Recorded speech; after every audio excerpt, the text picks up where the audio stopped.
21 days.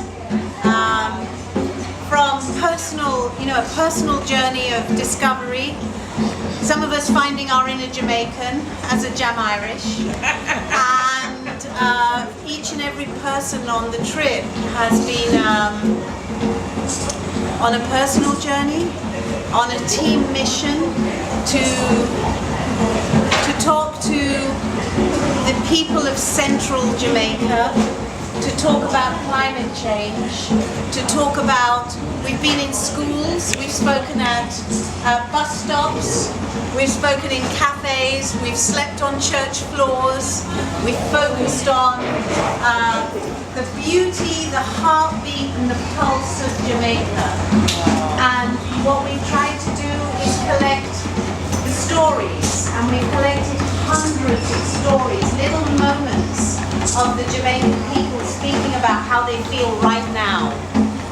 And we're going to put that up on YouTube under Green Gold Jamaica, because the farming peoples of Jamaica are often the forgotten peoples, and their communities are struggling to be heard above the beautiful beaches, yet I know that the beaches themselves are struggling to be heard above the silence, the deafening silence of those who should be fighting for them, because this little jewel of an island, needs more love, care and attention, and not to be sold out, and not to be sold off and given away cheaply.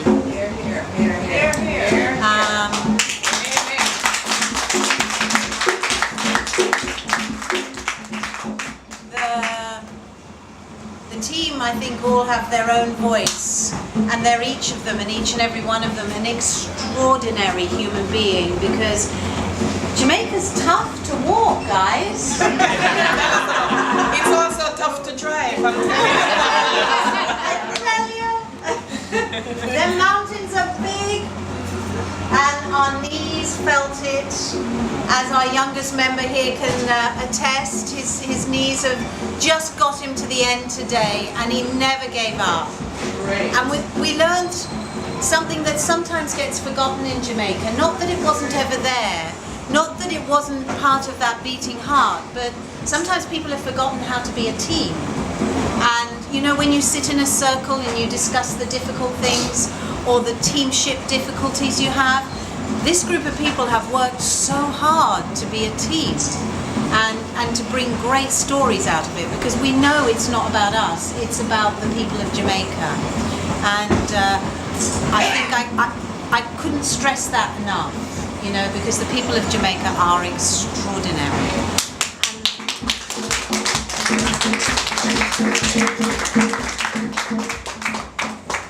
I'm sure some of the team members would like to share something. Jugsy. We'll go around. Can each person introduce themselves to you? I'm Dee. My name is Dee Kyne. Hugh Jackson. I'm from St. Elizabeth. Yeah, I enjoy being on this walk because I learned so much about my country. Very beautiful. Honestly, this morning I was saying to Dee that we wish we have more work to do. Walk from Negril and go to Ochi. Because honestly, I don't want to stop. And proper things I learned about my country. Proper things. Because things I never seen before are enough. Since we've been on this walk, man, I tell you, we have such a beautiful country. And we, as young people, we need to take care of our country. Yes.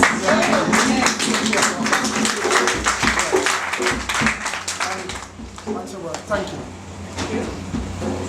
Good afternoon, people. Good afternoon. My name is Kimoni. I'm from Portmore City. But still, this walk was very amazing for everybody still, But still, most of the points still I didn't like how most of us start dumping our garbage in the gully and then see the no dumping sign.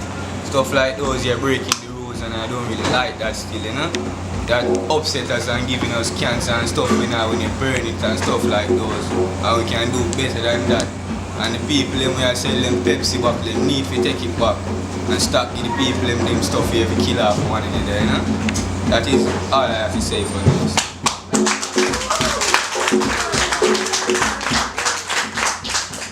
My name is Autumn. I'm originally from California, but I've been living here for 3 years now. I came here as a Peace Corps volunteer, and I was in Hanover for 2 years, and then stayed because I absolutely love Jamaica.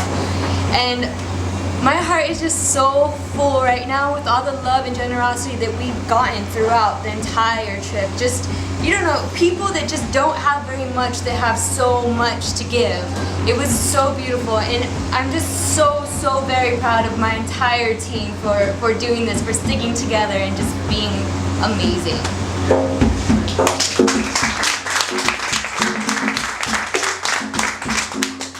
Hello everybody, I'm Sunshine. I'm from St. Elizabeth, Balaclava, and I just want to say it is amazing. And I want to thank Dee, the team leader, for putting on this walk to help us Jamaicans to see our country. And I just want to say one thing to my Prime Minister. Please don't sell any more of Jamaica. We love it.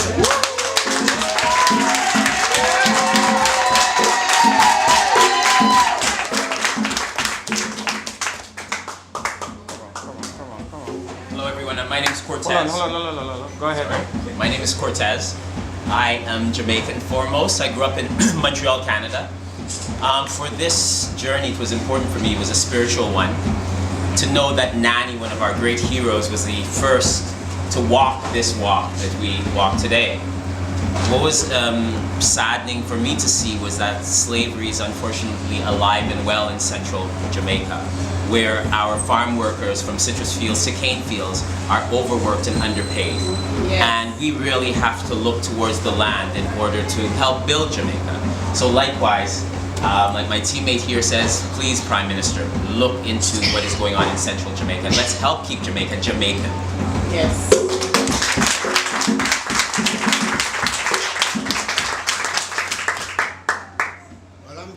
King from Port Antonio, and it's a pleasure for me walking on this occasion, one dog, one step walk, right to the central part of Jamaica, knowing my country more, and to see what's really happening into our country, with the dumping of garbage in it, and burning of plastic, and change of climate with the plastic that have been burning.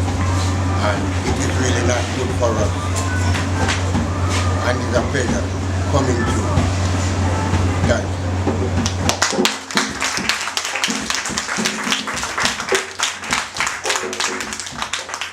Yeah, good afternoon. My name is Mario. Your name is? Good afternoon. My name is Mario. I'm from Germany, from Berlin. I'm a filmmaker, and I'm speechless. Jamaica is so beautiful. The people are so touching my heart. I was here 20 years ago. I fell in love with Jamaica, but after that walk, I decided to relocate to Jamaica, and I want to live here because that is my home. Thank you, Jamaica.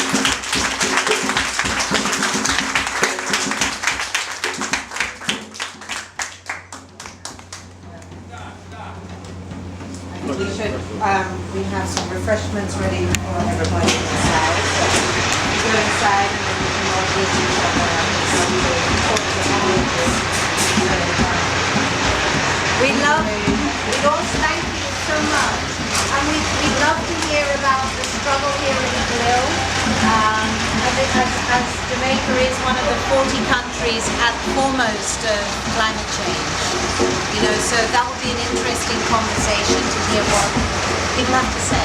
Okay, so let's everybody.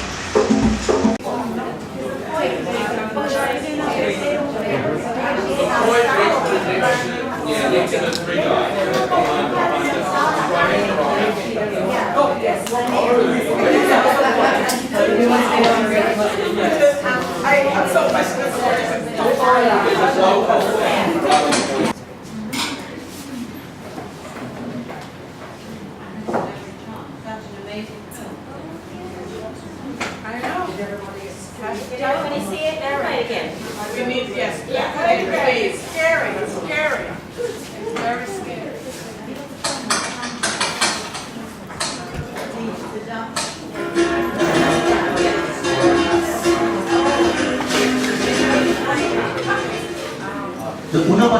Beach is a stretch of coastline that spans for nearly 1.5 kilometers in the south of Sri Lanka and has attracted both local and foreign tourists for over half a century. The coral reefs of Unawatuna helped create a waveless natural pool that made it a haven for swimming and scuba diving. But today, this once pristine beach is receding at a rapid pace.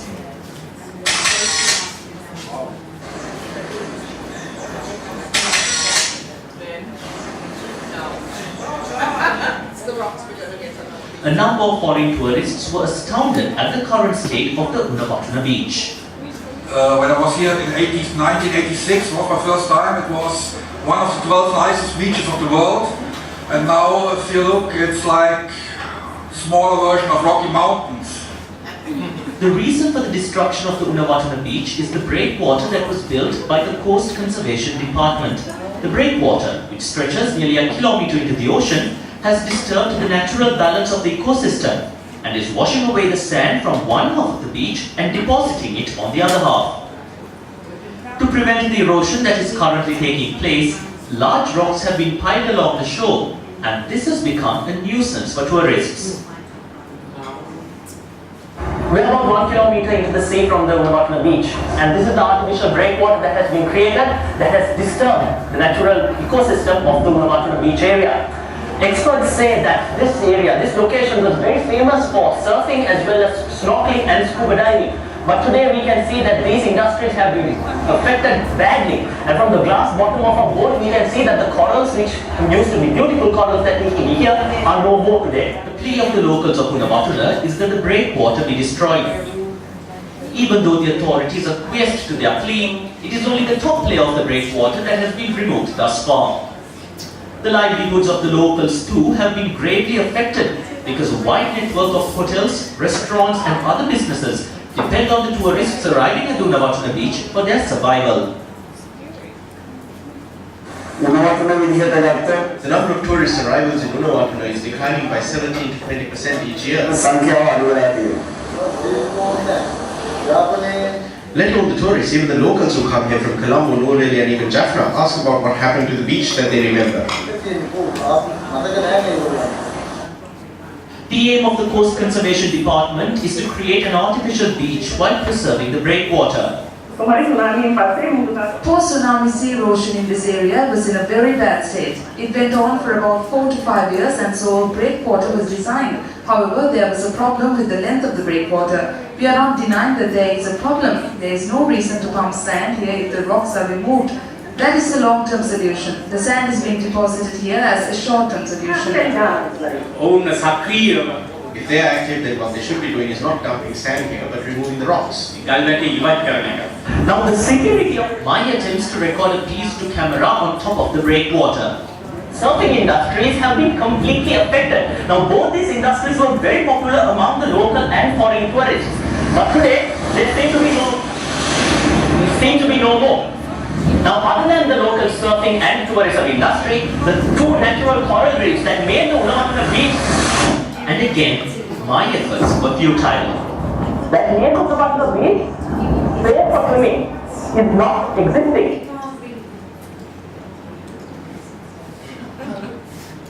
The peak of the tourist season at Unawatuna is from December to February.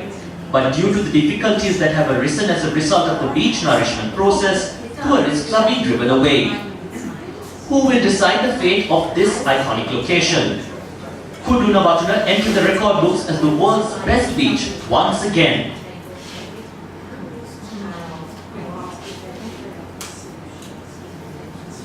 And that's what they want for here. Negril Beach will be like that soon if they are allowed to put the breakwater in. We'll be in the exact same position.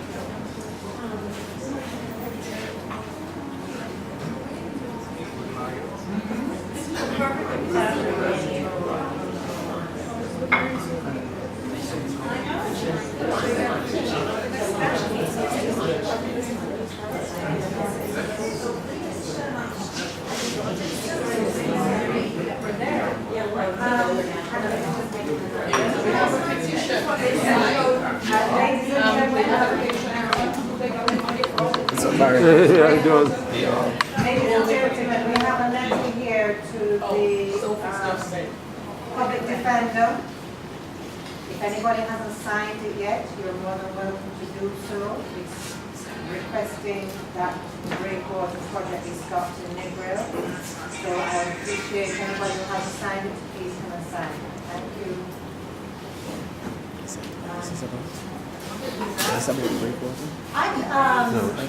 Tuesday. So if we're kind of free flowing into a conversation rather than a she's coming up. we're very happy to take questions on the walk. I'm a passionate environmentalist, and 2 years ago I started walking in Europe. I'm also a CEO of big companies, and the reason I'm saying this is because I want to share with you a little bit of that journey and the why and where motivations come from. And sometimes why at certain points in our lives we have to step up and be counted. Whatever it is we're being counted for, and whatever it is your personal journey is. But I was actually opening up the Indian health market 2.5 years ago, 3 years ago, and I've been working in India for 6 years. It was an extremely difficult thing to do, and I thought I was doing my bit for the world. But what happened then, I realised I was standing over the projector with my coffee. What happened then was I was watching a lot of the ecocides and environmental destructions from afar, both in India and around Europe, and I felt really strongly at the age of 50 to get up and do something, because I had so many contacts from different worlds, so many connections, so much opportunity, that I realized that I could leave a different set of footprints in the sand, and for the generations who followed me. And for me, it became a really important thing to do. So I saved up to enable myself to walk around Europe. I ended up walking Europe for 4,000 miles, 4,000 kilometers, and about 7 different countries. And what that enabled me, talking at bus stops and cafes again, and I learned about people power, because prior to that, I've always been a great Irish rebel. But prior to that, I learned about people power because I worked with governments, prime ministers, sat in their offices, and realized nothing gets done there. It gets done there only if the people provide the solution. And so I reflected upon where I could have the most personal impact, and realized that my personal impact would probably be at bus stops and cafes, and speaking at conferences, and showing up where I'm required, and being present. So that's what I decided to do, and walked across Scandinavia. But I want to bring this back to this very important fight that is here, and why I'm saying this and sharing this with you. So when opening the health market in India, we were told that the health market would never move from the American model to a more UK-like model. There was no primary health care.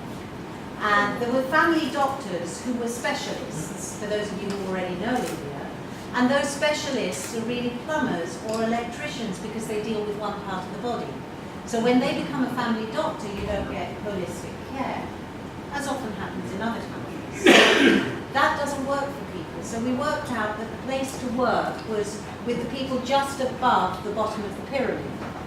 So we started working, and I was working with a friend, so these two crazy middle-aged women, an Indian woman and me, started working. And we found we couldn't make much impact.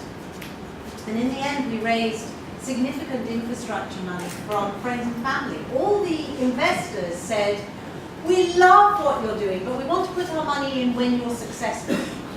So change only happens when you're successful. Then we'll invest in you. So to break a market or change a market, you have to be dogged. And what we ended up doing was writing a white paper for the UK government to give to the Indian government. So the Indian government gave a white paper to the UK government, and the UK government and the Indian government, 6 months later, put 1% more GDP, and you can imagine how vast that was, billions, to invest in primary health care. So we had to find every way we could. So now the British government think that that was their success. And we're really easy with that. The two middle-aged women who are a little bit crazy and decided to set up a company. We still have a very small business in India delivering primary health care as we had envisaged it. But what we learned was the sneaky way to get things to happen.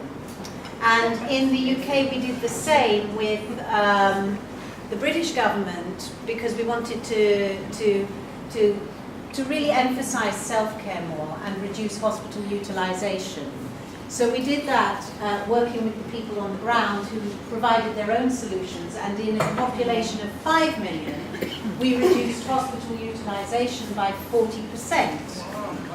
And we gave all the credit to the local investors, the PCTs they were called, Primary Care Trust. And they came to the awards and we put them in front of us and we said, look what these guys have done, aren't they amazing? And they kind of like puffed themselves up.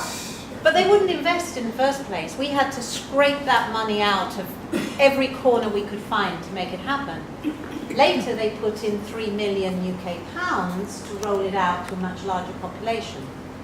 So when it came to the environmental work in the Netherlands and which is where I met the sand motor people, and we were looking at the Swedish government was dumping munitions in the largest drinking water lake in Europe, which was called Lake Vättern.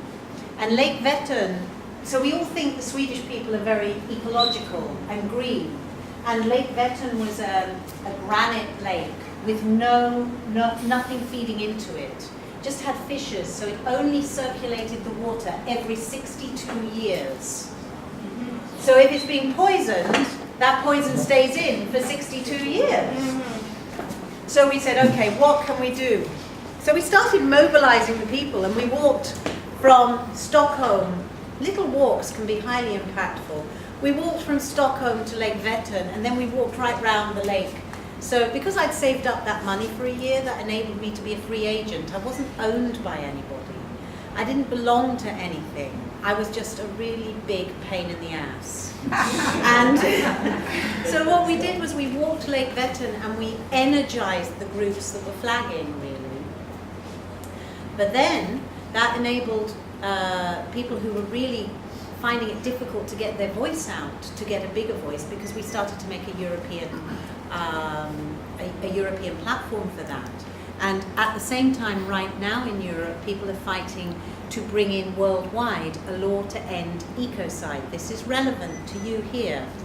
That law is to be enshrined at the UN, and people have been working on it for the last 40 years, environmental lawyers around the world. And a particular lawyer called Polly Higgins has become the lawyer for the earth, in a sense. And people like David Suzuki in Canada.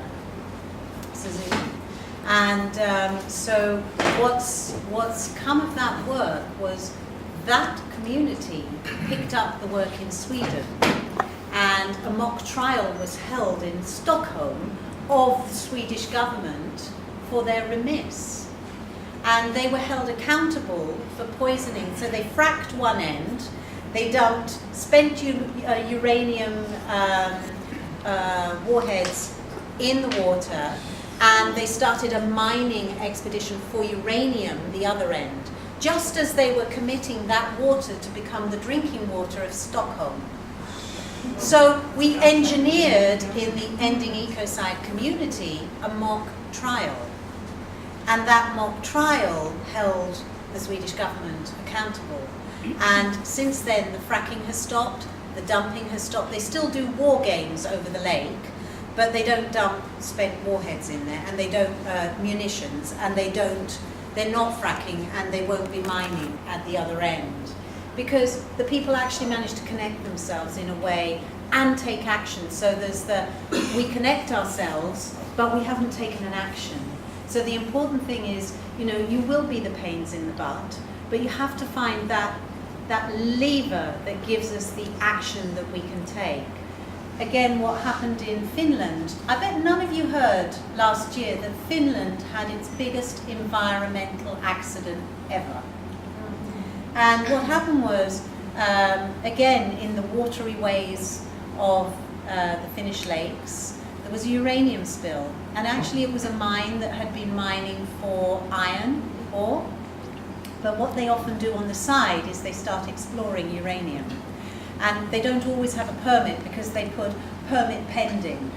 And so they start the mining, and there was a huge uranium spill that actually did an 80-kilometer radius of pollution in one of the most pristine areas of Finland.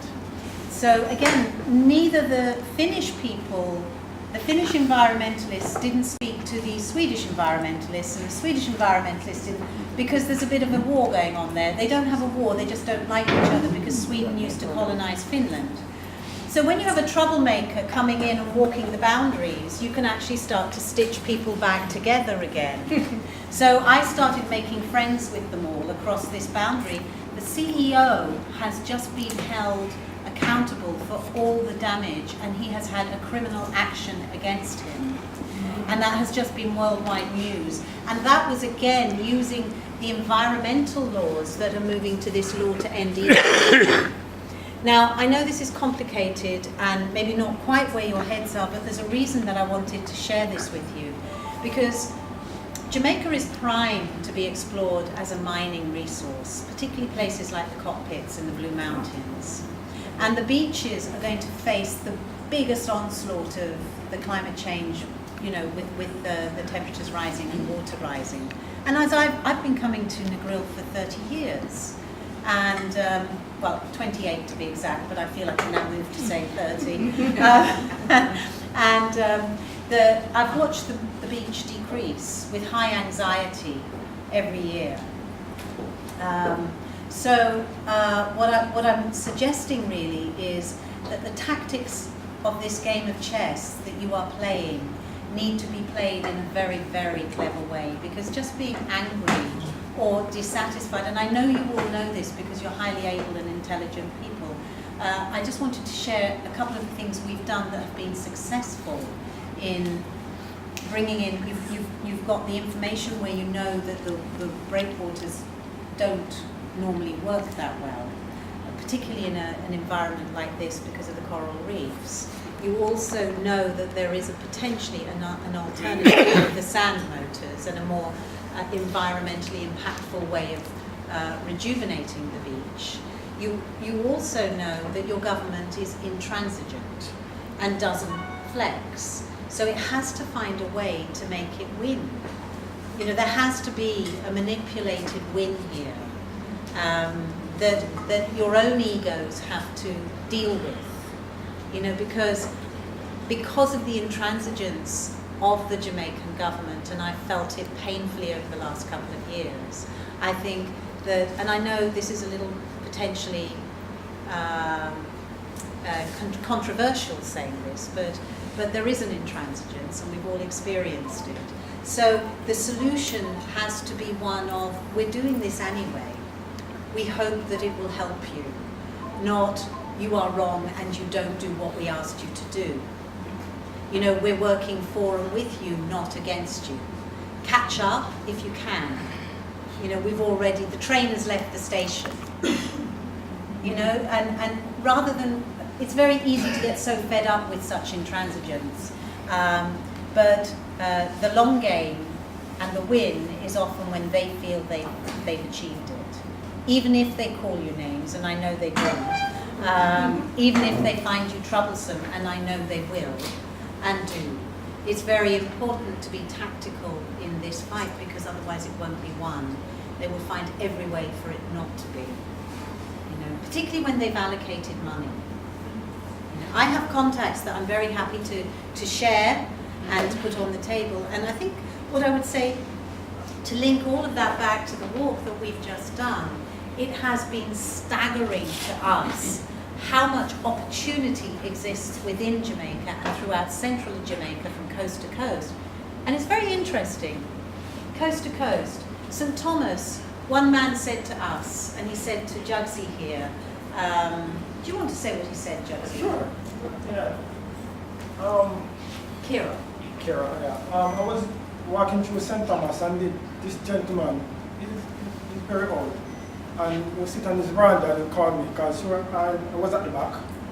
And he called to me and asked me, so what are you doing? And I explained to him and tell him. And he must be like this. Thank you, you can see the tears in his eye. And so you're talking to him now and so forth, and I explained myself to him. And he said to me that he wanted to give me a message to give to the government. He should ask the government and the MP and the councillor what St. Thomas has done to them. Because honestly, they have no road, no water, no light, nothing. Just straight darkness they in. Yeah. So I give the message I said, ask the government and the MP and the councillor what St. Thomas has done to them. You can see the tears in his eye. When the man see him, and when he said, he's glad. Because he's the only person that needs to come through the area. He said after they have election, I think no MP, no councillor.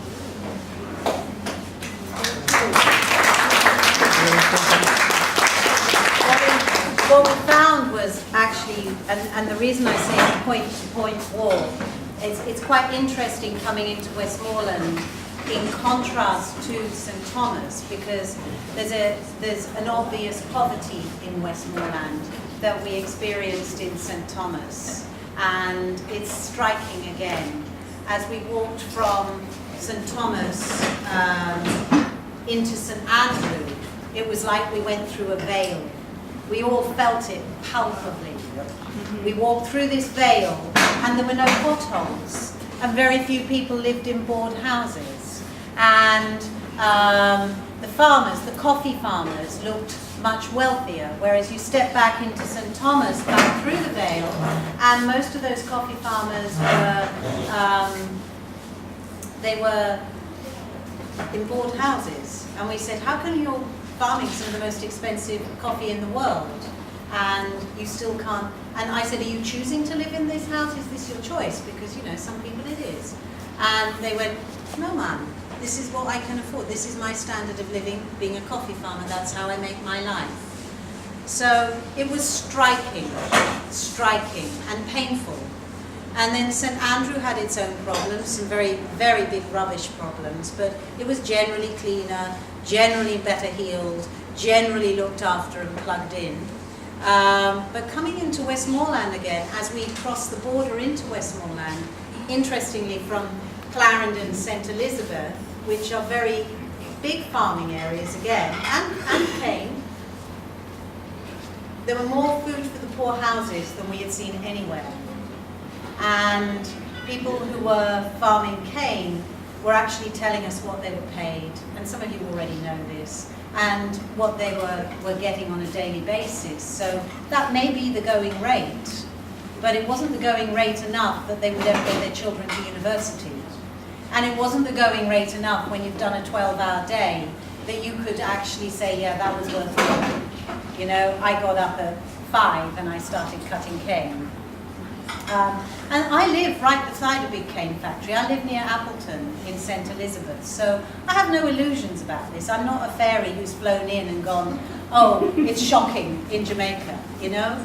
And I think we all felt that the palpable points of poverty, the line between coming from St. Thomas and then here into Westmoreland were very striking. The contrasts were not so dissimilar, and the roads were not so dissimilar as you come down through the central parts of Westmoreland. You know, worthy of consideration. You know, who are the neglected communities around this island and why? How does that happen? Can I ask you said intransigent, explain that to me. Indifferent. No, indifferent. When I say intransigent is just in my definition and use of the word, it's not just indifference, it's a kind of laissez-faire indifference. You know, it's a, I have to do it like that. Is that? Yes. Is there anybody else here? Because this is a conversation rather than a talk to. Is there anybody else who would like to share their observations or ask any questions? Or, Josie, you'd like to say something? I'm going to step back because Kieran would like to say something. In my experience, like I say, coming to St. Andrew, that's very it's a disgrace. The rubbish truck is here where we come pass through the area, through the communities, and pick up the rubbish and so forth.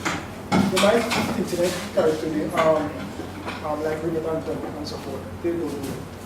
They find a district here, on top side of the district, you might have a forest. They go there and dump the rubbish here. Dump it, we said, empty the truck over there. And when they come in, when the people when they come in to talk, I say, they can't do it. They check them. I said, when they talk, what will happen? So the people have to just keep back and just allow it to happen. And we see it. And we have pictures, we have proof of it.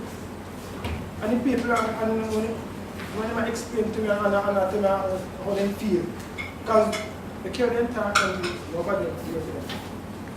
Nobody's not there. And I feel it's a disgrace, man, to see. We as Jamaican, I do come to like. So what did you decide to do about that, Kieran? What are you going to do when you go back to St. Elizabeth? Yeah, now when as Andy was talking, I would like to start a recycle thing. We can recycle plastic bottles and those stuff. And it would help we as young Jamaicans. Because if we don't do that, I'll tell you, our country is going to be. Honestly, I don't know what to say. If we don't do it. So one of the things we came up with on the walk was, how do you make this a positive action? How does it not become negative? So that I stand here and I've told you all the negativities, but and some of our ways of dealing with those. So what we decided to do was to create the walk into a long distance walking trail. So our mission is to make this roughly 330 kilometers that we've just walked to be a long distance walking trail, maybe with symbols like our 3 feet along the way, and to create homestays and B&Bs where people actually get an opportunity and they don't find it too difficult to get the insurance to do that, which is a big blocker for homestays and B&Bs. The other thing we've done, and we've started talking with all the communities we visited to do that, to get the excitement going. The other thing we've done as a positive action is to create a brand that is a social business, and that brand is Green Gold Jamaica, not ganja. Some of it might be in Medi-Ganja in the future, but that is Green Gold Jamaica, because Jamaica's huge opportunity, as I know you all already know, is the medicinal plants and the superfoods that also grow in Jamaica that provide a huge potential economy for people in many parts of central Jamaica and at the beaches, because I know moringa grows better at the beachside than it does up at the, up in my farm. So what we'd like to do with that product line is, and this is why I'm sharing it with you, not to announce it to you, to stimulate your thoughts and to see where you might be feeling yourself moving into some of this, which is sustainable, organic,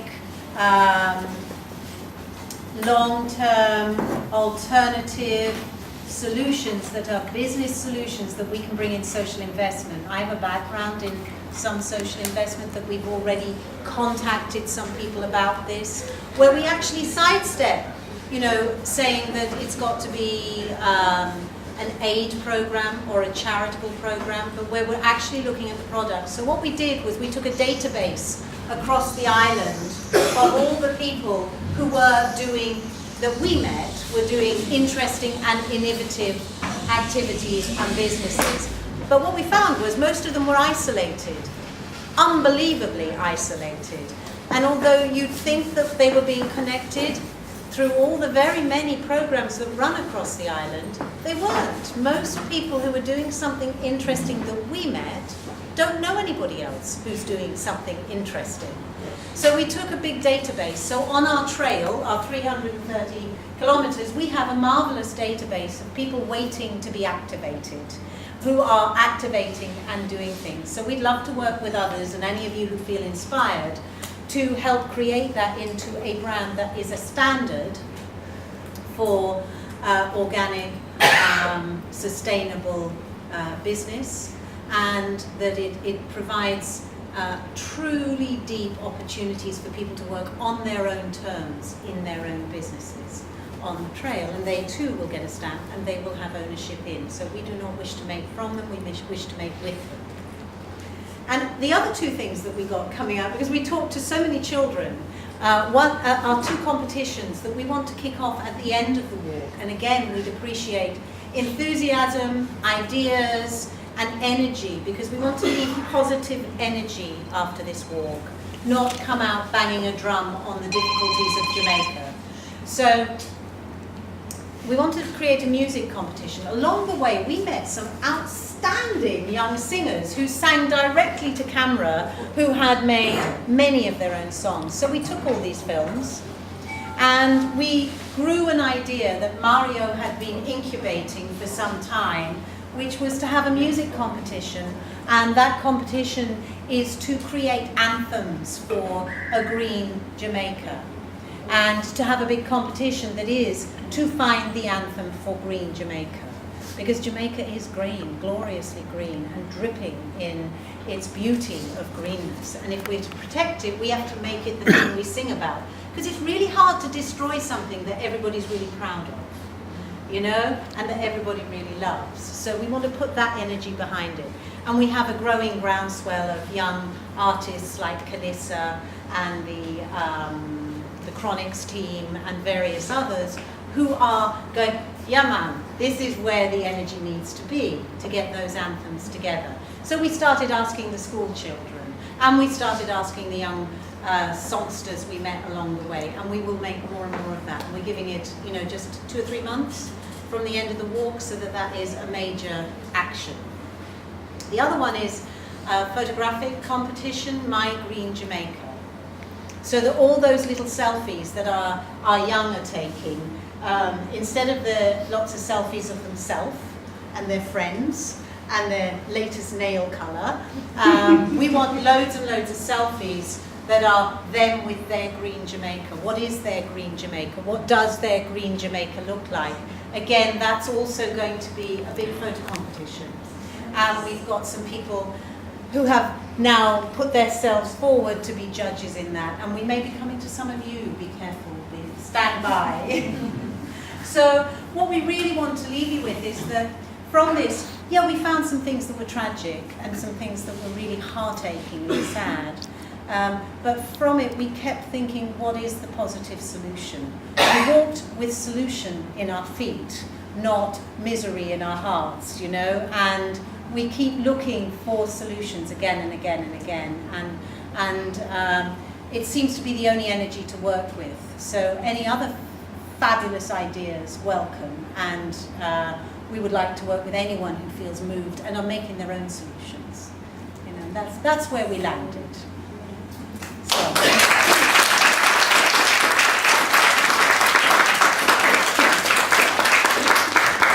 I just wanted to give you an example of the songs that people are coming up with. So the group, if we could get together and give them a sample of our songs. Bear with us. Obviously, we weren't at our most imaginative. Take it. This is our walking song. Don't get your finger out.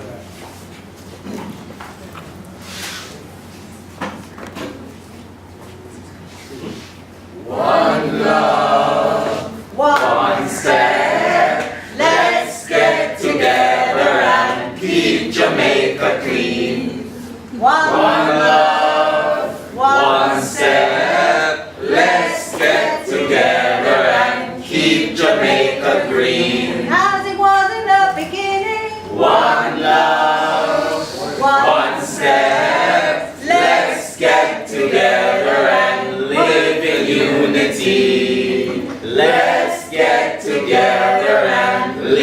in unity.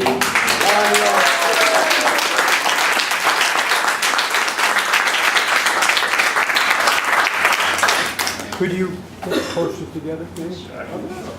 Thank you.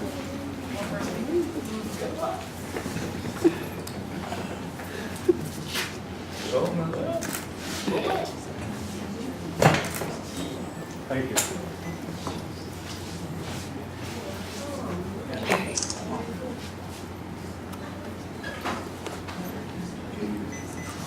And if any of you want to leave your numbers or keep connected to us as this grows, yes. I just wonder, when will the walk end?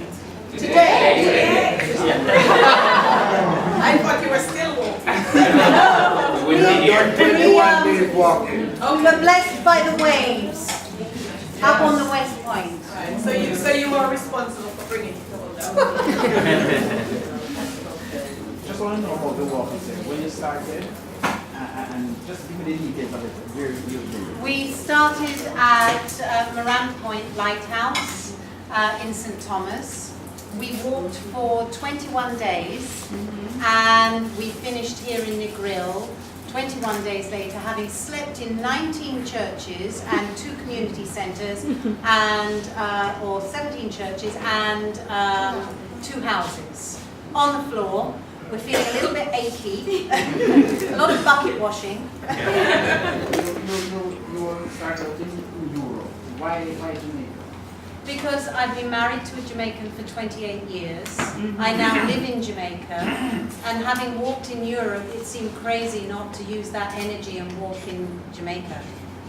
So, did you get the impact that you anticipated? I intend to, and we intend to, most definitely. The seeds have been planted, yes. Okay.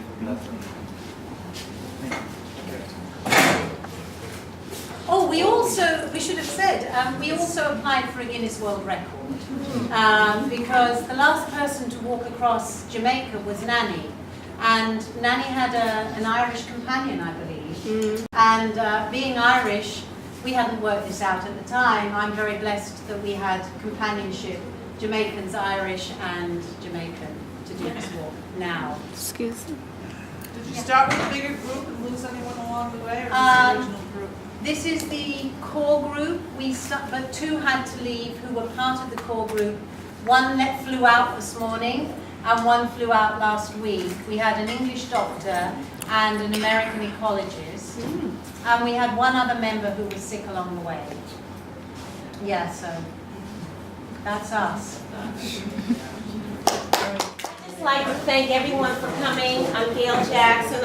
When I heard about Dee and this wonderful group, I had to volunteer my space for everyone because I like to share the community. And I want to share with you something that just came up. Cortez and I have been affiliated many years ago.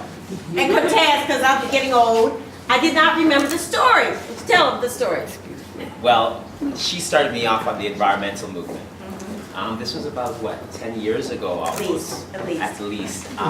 When she first became a member of the Chamber of Commerce, she had us, she invited the Chamber members to help clean up Norman Manley Boulevard by picking up the garbage.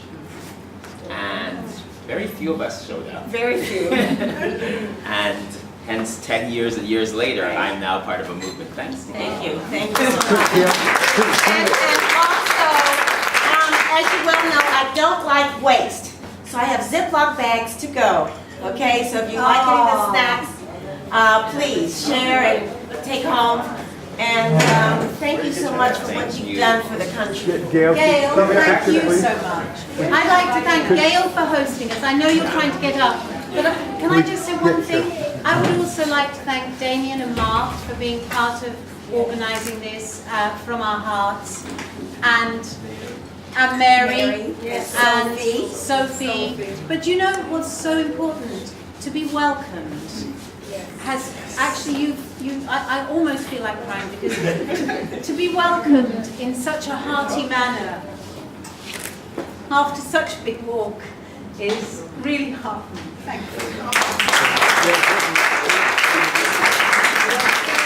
you. Can we get a picture with Gail? Okay.